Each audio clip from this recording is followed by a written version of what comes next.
Hepimizin çevresinde mutlaka bu insanlar vardır. Herhangi bir fikirle gidersiniz yanına ve size bu işin neden olmayacağına dair 100 farklı yol bulur. Ve bu insanlar bunu sizin kötülüğünüz için yapmazlar aslında. Çünkü onların sevdiği şey sizinle mesela bu bankta oturup çay kahve içebilmek. Sizi öyle kabul etmişler, sizi öyle seviyorlar. Değişmenizi istemiyorlar. Siz bazı işleri yaparsanız tabii ki hayat standartlarınız değişeceğinden dolayı belki o arkadaşınızla görüşmeyeceksiniz bile. Çünkü denk gelmeyeceksiniz. Siz burada olmayacaksınız, geziyor olacaksınız belki. İnsanlar böyle şeylerden dolayı belki fark ederek, belki fark etmeden size engel olabiliyorlar. Hiçbir araştırma yapmadan gidin arkadaşlarınıza deyin ki kanka ben böyle böyle bir bowling salonu açmayı düşünüyorum. Sen ne düşünüyorsun? Arkadaşlarınızın %99'u size diyecek ki ya ne bowlingi, öyle iş mi yapılır? Hiç etrafta bowling salonu yok zaten. Ben en son bowlingi çocukken oynadım. İşte yok çok maliyetli, yok nasıl müşteri gelecek de oydu buydu, en son yapmaya geliyor. Ama gerçekten sizinle aynı kafada bir insana bunu konuştuğunuz zaman diyor ki kanka çok güzel fikir. Dükkanı nerede tutmayı düşünüyorsun? Kanka bak şu bölgede sokaklarda çok fazla insan yürüyor. Kapı müşterisi olabilir. Böyle böyle yaparsan sosyal medya içerik paylaşıp internetten de müşteri çekebilirsin. Benim bir tanıdığım var, dekorasyon işleri yapıyor. Dükkanın içinin dekorasyonunu hallettiririz ona gibi gibi konuşuyor arkadaşlar. Belki şaşırıyor olabilirsiniz böyle insanlar var mı diye. Gerçekten varlar. Benim çevremde de en fazla 3 kişi 4 kişidir yani bu şekilde düşünen. Öbürleri hemen direkt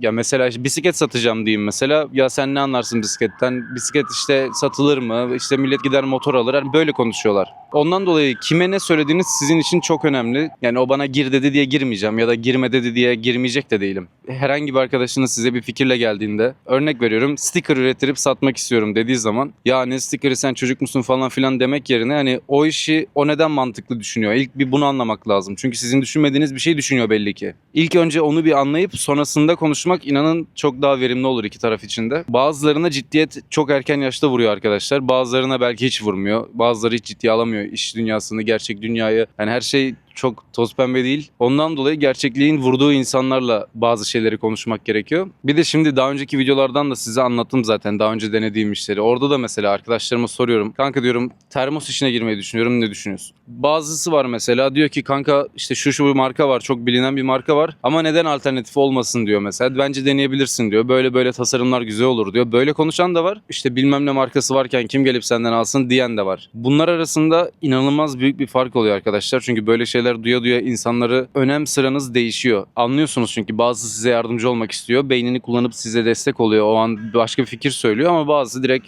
hani ya girme kanka hiçbir şeye bulaşma boş ver dümdüz ot gibi yaşayalım diyen de oluyor. Yani öyle düşünen de var. Geçtiğimiz günlerde spor yapmak amaçlı bisiklet almaya karar verdim. Ortaklarım var benim biliyorsunuz. İkisi de mesela hiç böyle şey demedi. Ne bisiklet mi ne alaka falan filan demedi. Bisiklet almaya gidiyorum kanka dedim. Tamam kanka bir saat sonra buluşuruz diyor mesela. Hani gidip alıp geliyorum, o da sürüyor, deniyor falan, geziyor. Güzel oluyor bunlar. Bazı arkadaşlarım var mesela kanka diyorum ya işte spor yapamıyorum. Bir yerlere gitmem gerekiyor sürekli. Hani scooterla gideceğime bisiklet aldım. Bisiklet sürerek kendim gideceğim. Spor yapacağım diyorum. Ya İstanbul'da ne bisikleti kanka, deli misin, manyak mısın, şöyle mi böyle mi falan. İstemeden de olsa belki fark etmeden de olsa soğutmaya çalışanlar da oluyor arkadaşlar. Ben insanların söylediği şeyleri umursamamayı biraz geç öğrendim bence. Son birkaç yıldır ben böyleyim. Önceden hep diyordum ya o ne der, bu ne der, o mantıklı bulmuyorsa olmayabilir bu falan diyordum. Ama artık öyle değil mesela. Dün uyandım, aynada baktım kendime, ya dedim şu sakalları bir keseyim. Hani hiç umurumda bile değil, insanlar görünce gülecek mi, yakışmamış mı diyecek, yakışmış mı diyecek, umurumda bile değil. O an yapmak istedim, yaptım. Benim için güzel, mutluyum. Yani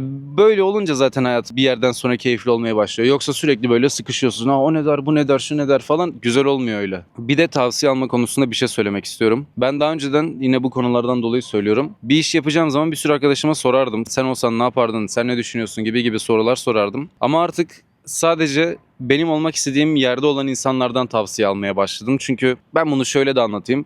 Siz şimdi gitar çalmaya başlayın arkadaşlar. Çevrenizdeki insanların %80'i güler. Bu yaşta gitar mı çalınır, şu mu olunur, bu mu olunur diye. Ama gerçekten çok iyi gitar çalan bir insan size her zaman destek olmaya çalışır arkadaşlar. Çünkü onlar o yolda zaten yürümüşler. Zaten biliyorlar neyin ne olduğunu. Ama bunu bilmeyenler genelde konuştuğundan dolayı yanlış yönlendirme oluyor. Adam hayatında ilk defa bu bankı görmüş. Şuradaki bankı siz görüyor musunuz bilmiyorum. İlk defa bir bank görmüş. Diyor ki bu bankın yapımı en az 25 saat sürmüştür diyor. Hiçbir data yok elinde, hiçbir bilgi yok. İlk defa bank görmüş ama bir fikir beyan ediyor. Bunları ciddiye almamak gerekiyor ki rahat rahat işinize odaklanabilirsiniz. Ben banktan şu an öylesine örnek veriyorum. Bu kendi işinizde de geçerli zaten. Bilmiyorum, ben bu kanalda yaşadığım, hoşuma gitmeyen, hoşuma giden şeyleri size aktarmaya çalışıyorum. Bu da beni rahatsız eden konulardan bir tanesiydi. Çünkü kendim değişince bunun yanlış olduğunu fark ettim. Normalde doğrusu oymuş gibi geliyordu. Belki Belki bu videoyu izleyen yaşça küçük arkadaşlarımız varsa onlar da umarım ciddiye alırlar. Çünkü çevrenizin ne dediğinin çok bir önemi yok arkadaşlar. Özellikle işle ilgili bir şey yapıyorsanız. Daha önceden o işi yapan birisi varsa tabii ki de tavsiye almanız sizin için çok büyük artı. Ama daha önce bu işi yapmamış, hiçbir şey bilmeyen, herhangi bir şekilde iş denememiş birisinden tavsiye almamalısınız bence.